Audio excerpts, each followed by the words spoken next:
Vanakkam and very good afternoon to your excellency, distinguished guests, ladies and gentlemen. It's great I'm speaking to a room full of men for the first time. First, I would like to take this opportunity to thank Dr. Sambath and the committee for this honor. I'm very proud to be here to speak about women empowerment in my own motherland. My mother was born in Chennai and moved to Malaysia after her marriage in 1953. And I'm a frequent visitor to India, an OCI holder, and this is my second home. Women empowerment is not a women issue. It's a global issue. Investing in women means investing in future, which is more inclusive, more fair, more secure, and more prosperous. I would like to quote the EU Ambassador Soreka at the International Women's Day event this year. We are all born equal. We are all born with the same rights, human rights. According to the data from UN, our current population is approximately 7.7 billion as of October 2019. 49.6% are female. Women can play an equal role to men, but what are the barriers and what's stopping them? Is it our tradition, our society, our culture, or government policies, law, or simply women themselves? Gender differences in law affect both developing and developed economies and women in all regions. According to UN data 2018, globally, over 2.7 billion women are legally restricted from having the same choice of jobs as men. Of 189 economies assessed in 2018, 104 economies still have laws preventing from working in specific jobs. 59 economies have no laws on sexual harassment in the workplace, and in 19 economies, husbands can legally prevent their wives from working. We fully need to accept the harsh reality of gender-based barriers to women's equality and empowerment. These barriers for women and girls should not exist, yet harmful and detrimental practices, discriminatory laws, domestic sexual violence, cultural perceptions, and lack of opportunities still remain. Women are often expected to strike a balance between career building and homemaking, bringing a home salary, bringing up the children, looking after aged parents, and even between ambition and compassion. Historically, for decades, women have been fighting for their rights. We have to be reminded, and we cannot ignore history. We need to be thankful for some of the courageous women around the world who fought for their country and rights. To name few, Rani of Jhansi, Sojourner Truth, an African-American women rights activist in the 18th century.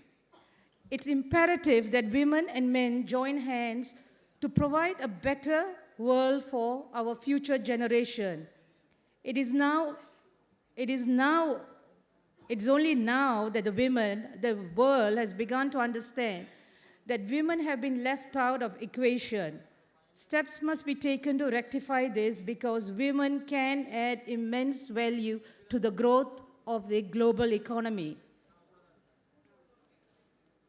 By measures of 2015, marked a watershed year in the international community efforts to advance gender equality. With the adoption of the Sustainable Development Goals, UN member states committed to a renewed, more ambitious framework for development. This agenda, with a deadline of 2030, emphasizes inclusion not just as an end in or itself, but as a critical to development effectiveness. It is good to have targets, deadlines, government policies, global recognition, but there is still a gender gap. So how are we going to work towards closing the gap? I believe education is key, education at all levels. According to McKinsey Global Institute research, closing the gender gap in the workforce could add a staggering US $28 trillion to the global GDP. Gender balance means creating more equitable opportunities for women, particularly at the high levels of an organization. In the last 5 years, we have seen women rise to the top levels of companies, yet women continue to be underrepresented at every level. To change the numbers, companies need to focus their efforts earlier in the pipeline to make a real progress. The Nordic countries continue to lead in the gender parity. Iceland, 87.7, remains the world's most gender equal country, followed by Norway, 84.2%, Finland, 83%, Sweden, 82%. Southeast Asia region closed 2/3 of its gender gap. The region's gender gap is the second largest despite a slight progress over the past 14 years. If the rate progress of the past 15 years was to continue, it will take 71 years to close the region's gender gap. So how do we bridge the gap? Again, I would say education, education, education. I have spoken about overall global view from reports and research. Now I would like to focus on Malaysia, my country, Malaysia.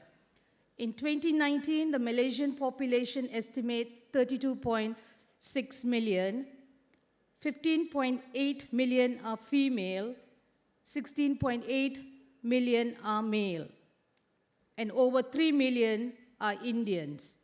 However, at present, only comprise 39% of the total labor force, with men representing, at present, only comprise 39% of the total labor force, with men representing the other 61%. We still have a long way to close the gender gap. Recognizing the significant role of women, Malaysia too is committed to achieving gender equality and promoting the rights of women and girls. The United Nations has listed Malaysia as the leader in encouraging women to participate in science. With STEM, science, technology, engineering, mathematics, are priority in the education blueprint, and the incorporation of computational thinking in the curriculum, the younger generation is on their way to having a strong foundation to be digital citizens and future innovators in a rapidly evolving world. The government had set up a national agency called Talent Corp in 2001 to concentrate on Malaysian talent and expertise. The various programs including returning expert programs, giving incentives for Malaysian working abroad to return to Malaysia to work. To date, over 2,000 have returned and working in Malaysia. Out of the 2,000, 50 are Indians. Career comeback programs for women who want to return to work, and connecting Malaysian professionals globally to share knowledge and expertise through a network. Women economic participation and leadership in business is essential to drive business performance as well as to advance corporate sustainability to increase global GDP. The 30% Club started as a campaign in UK in 2010 with the goal of achieving a minimum 30% women on FTSE 100 board members. To date, UK achieved 28.6%. In Malaysia, the 30% Club campaign was launched in 2015 by the Prime Minister, endorsed by the regulators. It was attended by the public listed companies, chairmen, CEOs, business leaders who committed to bringing in more women onto Malaysian corporate boards.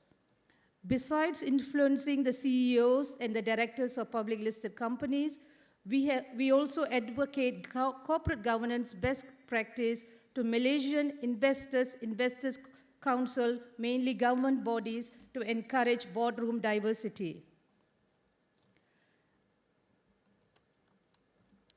To conclude, I'm missing out, to conclude, women should no longer to be seen as a quota fillers, but we must be evaluated based on their merits so that they can increase their contribution to the national economy. Commitment to gender diversity has increased significantly. I would like to leave you all with this quote from Hillary Clinton. Women are the largest untapped reservoir of talent in the world. Let's work together to make the world a better place. Thank you, Vanakkam.